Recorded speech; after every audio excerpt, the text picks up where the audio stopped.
Brazil. 3 million square miles, 50 million souls, the heartland of a hemisphere. What is Brazil? Viewed in perspective, it's a mosaic. Old as the new world is old, and yet young and growing under the sun. A robust, broad-shouldered, blue-ribbon citizen among the nations. A mosaic created out of the centuries wherein the tiles of time are set harmoniously side by side. A mosaic of land, fourth largest country on earth, vast in space and variation. A mosaic of economic patterns, here abreast of the 20th century, there laboring on the fringe of it.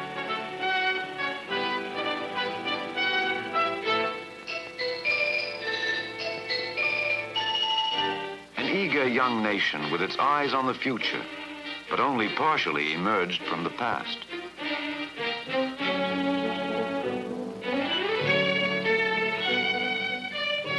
A mosaic of bloods, the descendants of the Portuguese conquerors, the Negro, the Indian. And superimposed others who came later to this land of promise, Germans, Italians, Orientals. A mosaic of religions, but traditionally Roman Catholic, the Catholicism of the early conquerors, yet poised above the flow of life in the land. But as part of that mosaic of religions, a new and vital force is making its way into the lives of the people, teaching and preaching by word and by act, freedom and the brotherhood of man. Protestantism, evangelical Christianity, more than a way of worship, a way of life. Evangelical Christianity, perseverant, pioneering, is reaching the neglected masses of people in Brazil, bringing the gospel to the physical and human frontiers of the land, wherever they may be.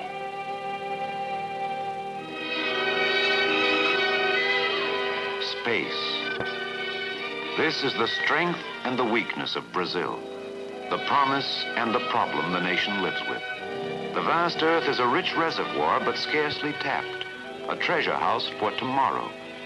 And yet today, a tyrant who takes his toll in time.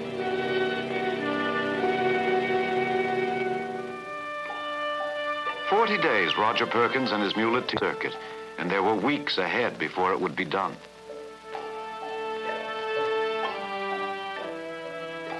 The mule is the mainstay of missions inland from the coast. The mule with a temperament stubborn as the terrain. It's carried the gospel for nearly 2,000 years. Such a creature breeds confidence, but kills time.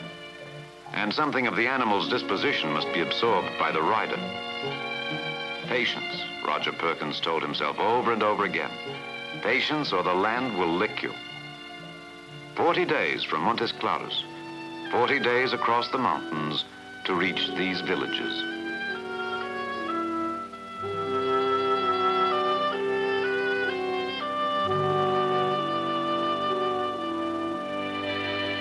The sight of them again, after so long, of any of the villages so long neglected, dissolved the distance, diluted the time.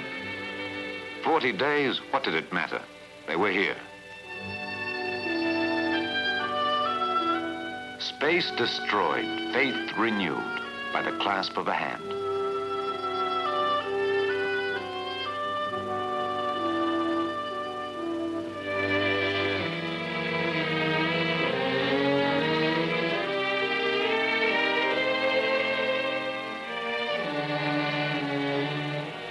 After nearly 2 years, he heard them again. "At last you've come. We've waited so long. We've done what we could. We've met. We've read from the book and prayed together. Our numbers have grown, but there are many questions, many things we want to know. We are poor, ignorant country people. We need your help." And they asked, "How long can you stay?" Perkins always dreaded that question. Only a few days. There are so many places to go to.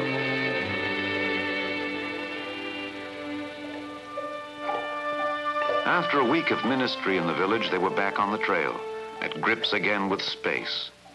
Time, again, the price of the ride. Time to talk to oneself. Patience. Like the mule, be patient. Rodger Perkins talked to himself a good deal. For Rodger was impatient by nature, and there was so much to be done. He was impatient now, eager to reach the next village and see Bernardo and his family. Bernardo, the crente, the believer. The layman who more than any man kept the evangelical movement growing for 100 miles about his village. Bernardo, a great Christian, a best friend.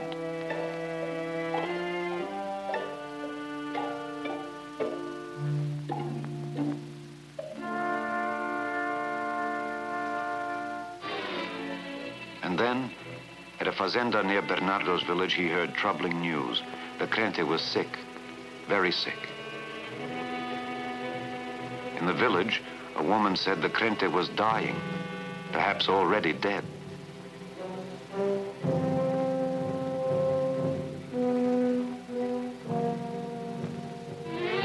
At Bernardo's house, the air seemed heavy, weighted with the sorrow in it.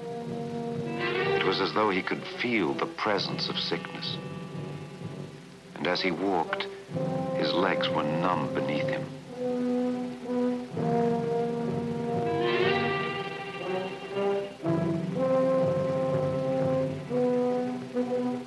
From the moment he entered the house of his friend, he knew. Perhaps it was the odor of herbs cooking in the kitchen. Perhaps the quality of the silence. But whatever it was, the knowledge came sharp and painful to him. It was hovering in the air, and he knew.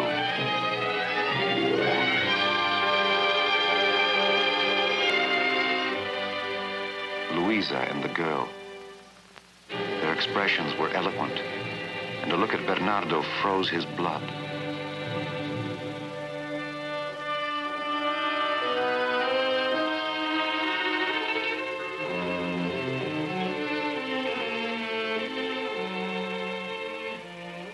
Louisa told him how it was, and he understood. Probably a ruptured appendix. There was nothing to be done. The nearest doctor was 60 miles to the east, 4 days by cart.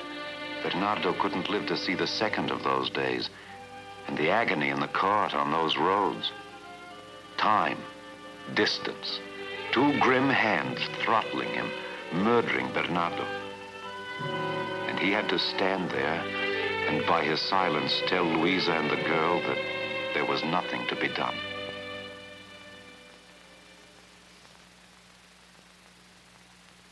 After ministering to the family, praying with them, doing what he could, Rodger found a moment to be alone. Patience, he told himself.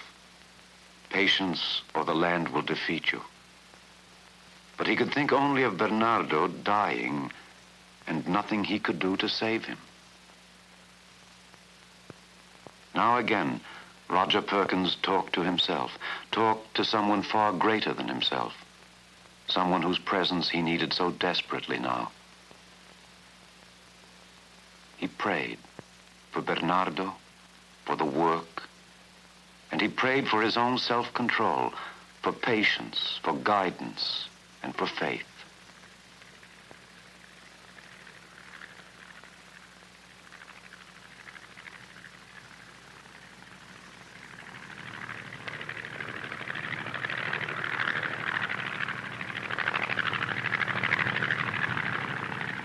An answer, straight out of heaven. If he had a plane, he could take Bernardo to a hospital in a matter of hours. If he had a plane, he could come to these villages often, to the many villages still unreached. He could be flying the gospel out to the people. If he had a plane, he could stop wasting God's time. Thereafter, Rodger Perkins launched a one-man crusade to secure an airplane for his work. He returned to Rio and labored with all the energy generated by his dream. At the annual mission meeting, he peeled off and dove straight at the heart of his target. He told them, "We've simply got to have an airplane." But these were pioneers too, with dreams of their own, and theirs took a practical precedence over the plane.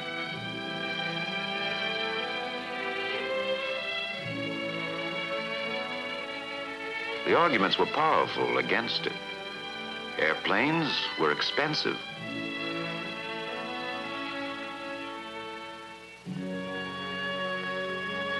It would cost more than sending a new missionary couple to the field, and just think how badly new missionaries were needed.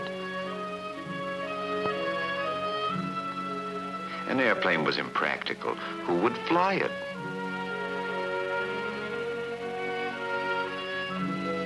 No, Perkins' airy brainchild was grounded. But when the chairman asked him to lead them in prayer, they heard, "O Lord, help thy servants understand that we must give wings to the word." You see, after 10,000 miles on a mule, a man gets to behaving like one, especially a man with faith. Next Sunday at Sao Paulo, industrial center of Brazil, Rodger spoke at one of the great Protestant churches in our hemisphere, saying, "Let us use the tools of our age. Let us have a herald with horsepower to carry the good news to every corner of the land." A few hours later, he was at one of the remodeled homes that serve as churches in the city, and when they sang, he managed to make it Wings Over Jordan.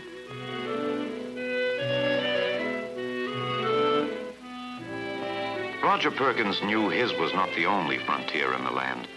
There are fast-growing industrial frontiers like Volta Redonda, the sprawling steel city only recently sprung to life. Here was the 20th century, with all its power and frailty, restless, productive, discordant.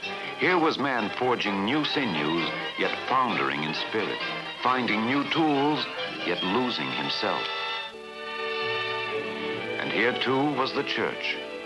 For this was no less a frontier than the mountains of Minas Gerais or the jungles of Mato Grosso. Here, in the shadows of the great plant, a man preached the redeeming love of Christ, spoke of men becoming masters of their tools, spoke of the forging of faith.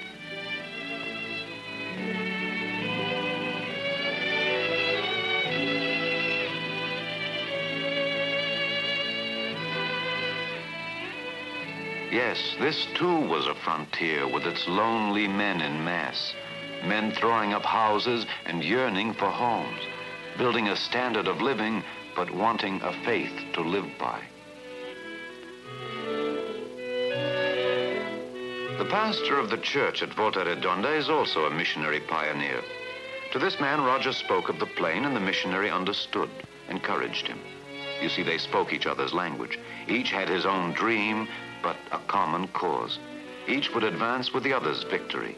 Each would advance as Christ advanced. Together they went to the home of a crente, where members of the congregation had gathered to welcome the visitor and to discuss the work beyond their own community.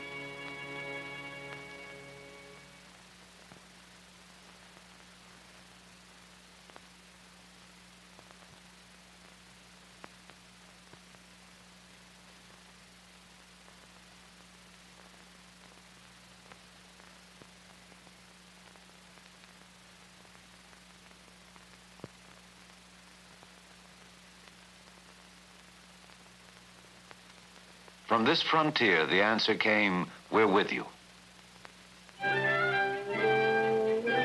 Everywhere and at every opportunity, Rodger tracked his associates like an Airedale off the leash.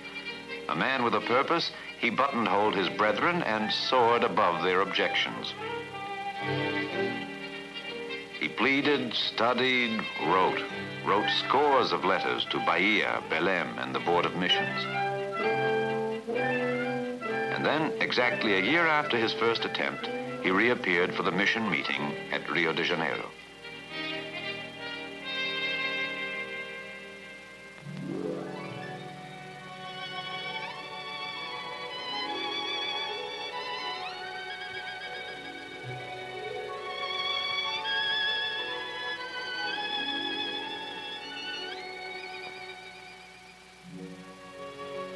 He was still in the clouds, but with a down-to-earth answer for every objection.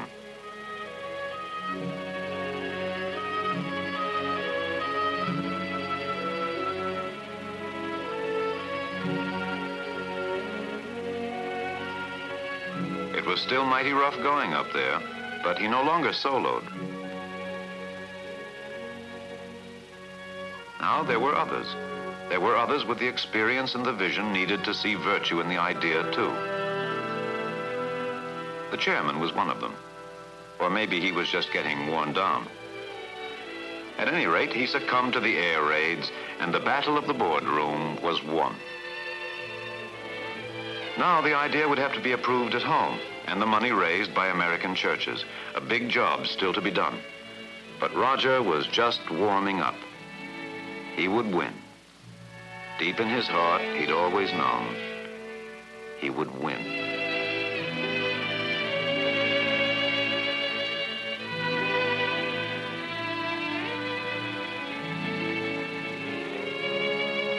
And then one day, it happened at the Rio airport.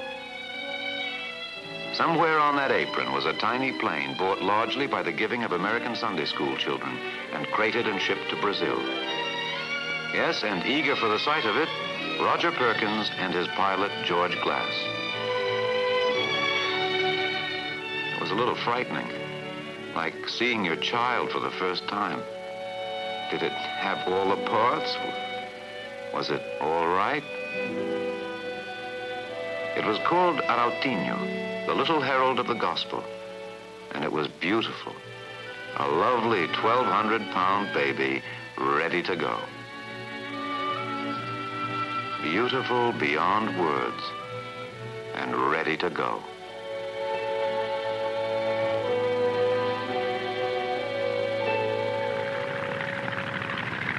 The first flight was an evangelistic trip westward out of Rio, bound for the back country on God's business. A tiny plane, but with a full cargo of courage. How passive now. How lovely the land that once imprisoned him, stifling his work. Patience was a virtue, yes. But the music of that motor sang the virtue of something greater still. Progress.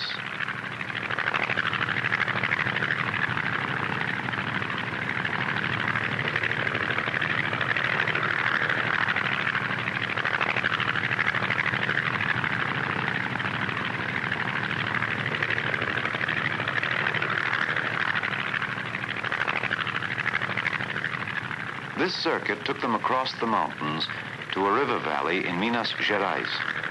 A month by mule, 5 hours by the little herald.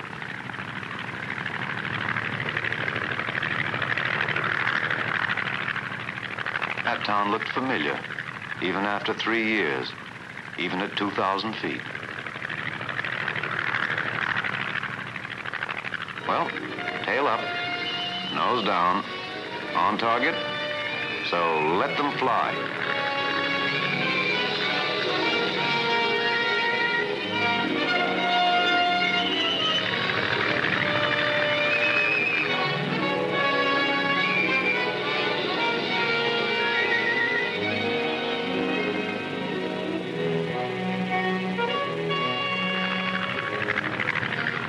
They made their runs like veterans, bombing the villages with evangelical literature and leaflets announcing meetings later in the day. Out of the blue, the word of heaven.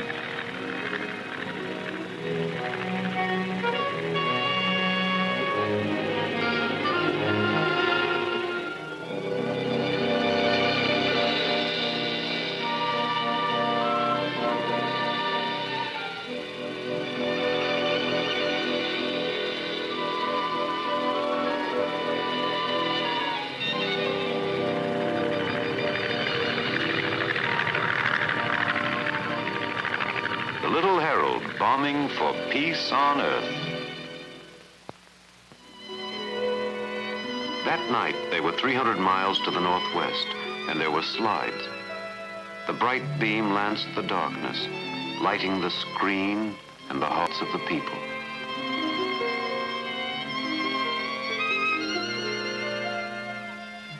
one could scarcely hear the breathing. So deep did the people drink of the moment, of the pictures and the words, and the things they said.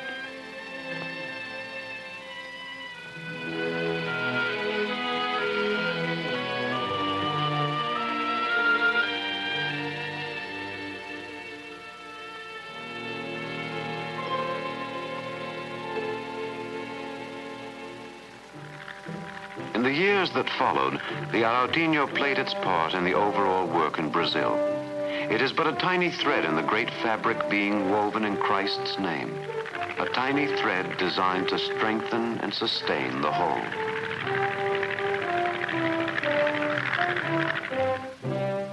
Most missionaries still ride the trains and trolleys, still ride the buses and automobiles, still need the mule. The real strength of the Brazilian church lies not in a machine, but in people. Not in the sky, but in feet firmly planted on the ground.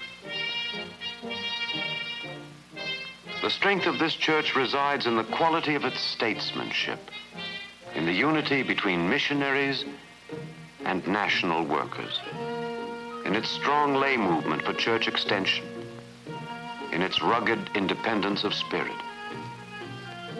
The church in Brazil, a great and growing force in the land. And part of all this, a small and yet inspiring part, the Arautinho. 2,000 hours in the air, 200,000 miles of Brazilian space. Rodger never tired watching the land sit up and beg and roll over. 2,000 hours chasing horizons, erasing frontiers, flying food and film strips, pablum and preachers. Flying leaders to the backcountry and the coast. Flying the gospel of a Christ who lives and whose living and redeeming presence transforms all of life.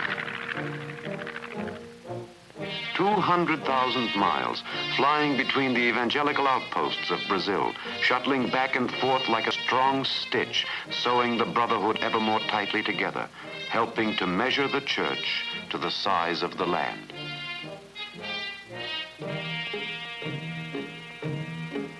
And the Arautinho helps distribute literature off the presses of the Christian Publishing House at São Paulo. Most of it goes by commercial truck and plane, by mule and train. But some finds its way beyond the horizon to the frontier. And when God's word touches the earth, there is a purr of pleasure overhead.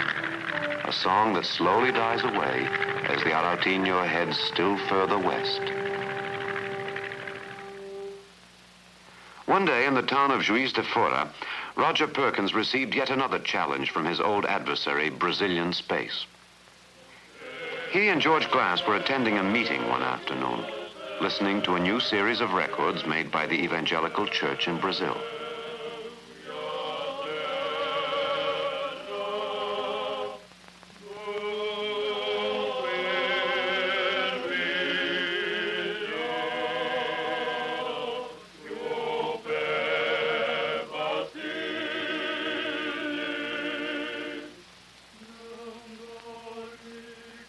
Someone had ridden hours to the nearest telegraph station to send the message.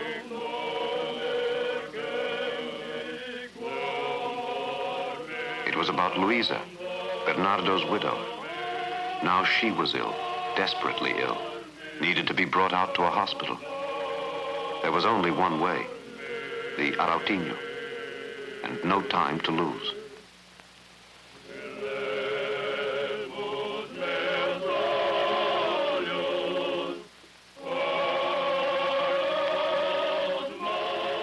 Late in the day, too late to start on a trip of any distance.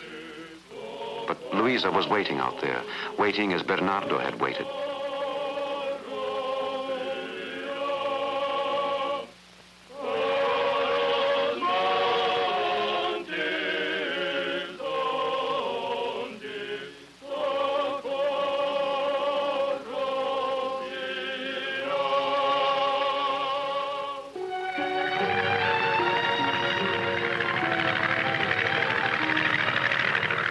Soon the night would close in, and they would be alone with space. The Arautinho was without landing lights, without radio communication. Just two men with the fuel and the faith to go the distance. Could they find the village in the night? And if they did, how could they land without lights? They couldn't fly above the mountains that had melted into the blackness, but they could feel them out there, pressing closely.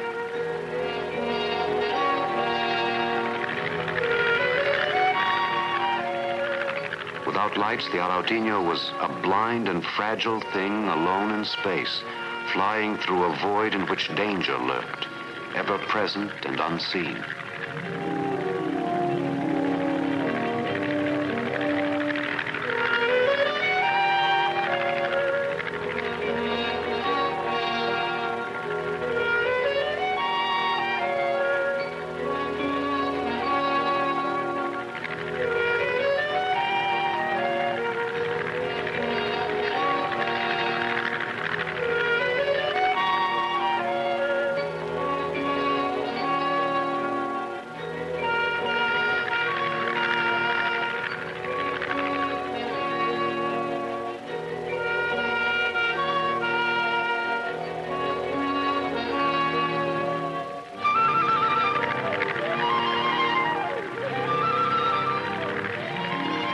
He saw the light.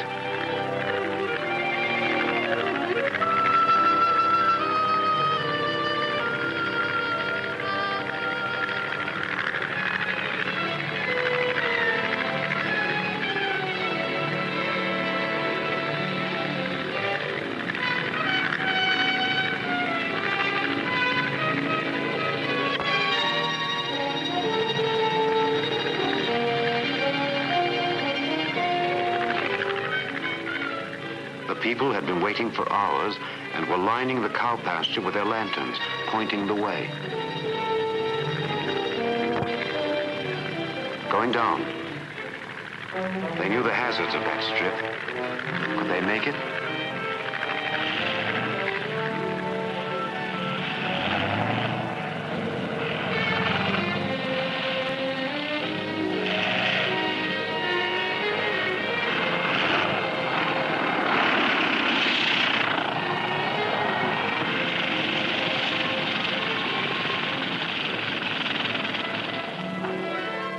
The earth was firm beneath them, the night air sweet, and the lights that bathed them, the loveliest ever lit.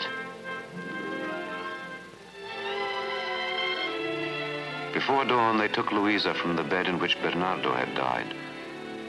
Her faith was strong. She knew she would be well again.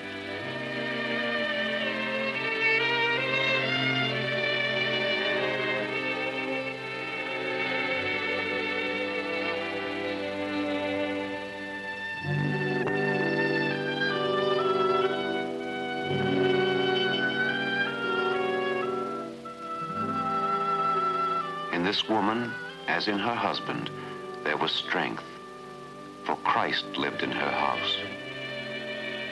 Homes like this are the hope of Brazil. Yes, and the hope of the world.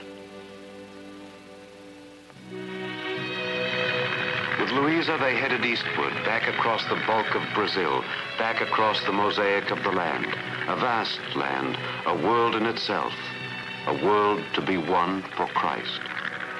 The church in this land is a frontier church and the fastest growing church on earth. It has a rendezvous with tomorrow. It has planted a seed in fertile soil and is already tasting of the fruits.